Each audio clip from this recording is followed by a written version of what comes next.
So you want to know how to deal with a lack of interest in networking groups? In this video, I'm going to talk about exactly how to do that. Are you ready? Let's go.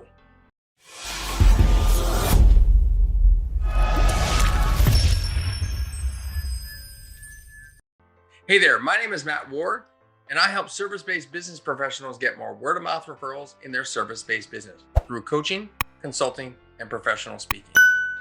If you're new here, well, welcome. Thanks for watching the video. I hope that you subscribe and click the bell over on YouTube so that you don't miss a single video that I put up on the channel, which is every single week.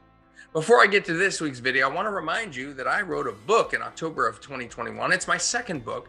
It's called The High Five Effect: How to Do Business with People Who Bring You Joy. It helps you get more money, more time, and more freedom in your small business. Check that out. The links are in the description, and it's also high5effect.com, all spelled out. Now, to this week's video.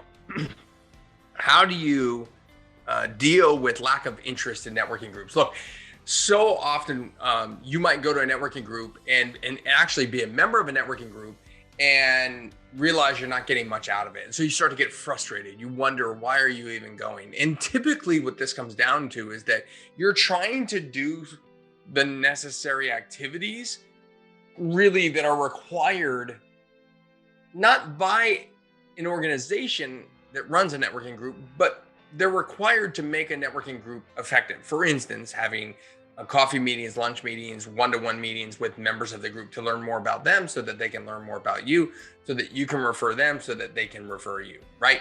These are the things you have to do. If you go to a networking group and you don't do these things, you won't get results. It's just that simple, because nobody will know, like, trust, and care about you. You have to build that over time and through relationships. And the only way to do that is to communicate, which many people don't like doing, but that's the reality.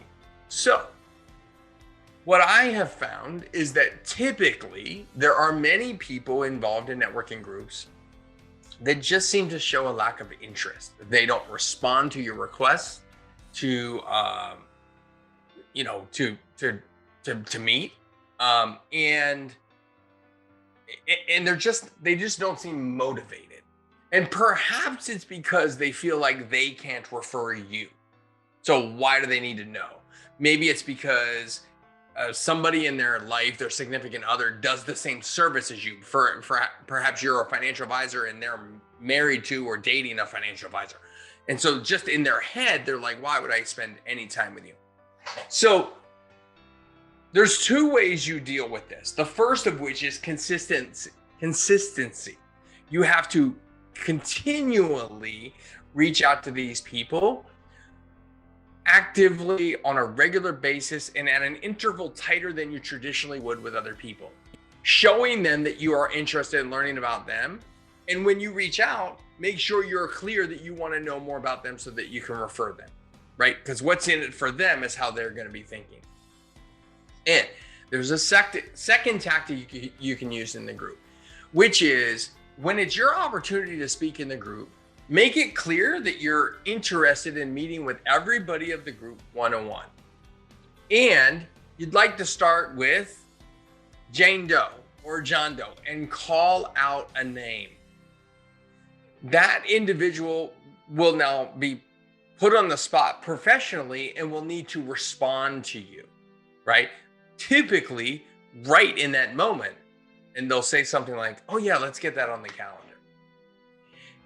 The following week, you can say, hey, I had a great meeting with Jane Doe. I learned a lot about her. And as a reminder, I'm working to get through the entire roster of everybody and meet with everybody and learn about everybody.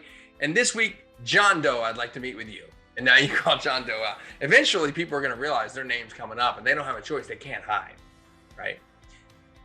Sometimes people get involved in things and they're in them for a long time and they lose the momentum, the energy, the excitement that was first there, the new car smell. And so they lose that. The other thing I've noticed is that traditionally what I have found is that the early morning groups tend to have this happen more often than sort of lunch or later evening groups. And the reason is just like people aren't awake yet in a lot of cases. You know, they're just getting their half a cup of coffee. And so you just have to work harder to make that happen. And so when you identify a lack of interest in a networking group of any kind, just double down. That's how you deal with it. You double down, go after it, and get those one-to-ones, and show people that you care about getting them referrals, and then that ultimately will get you referrals and introductions. If you want to know what getting introductions is all about, make sure you check out the video on my YouTube channel so that you can leverage a group to get more than just referrals, but also introductions. How are you dealing with lack of interest in networking groups? Are you doubling down? Let's hear about it in the comments on social media and on YouTube. And until next time, don't forget to live happy, smile a lot, and high five everyone around you. Take care.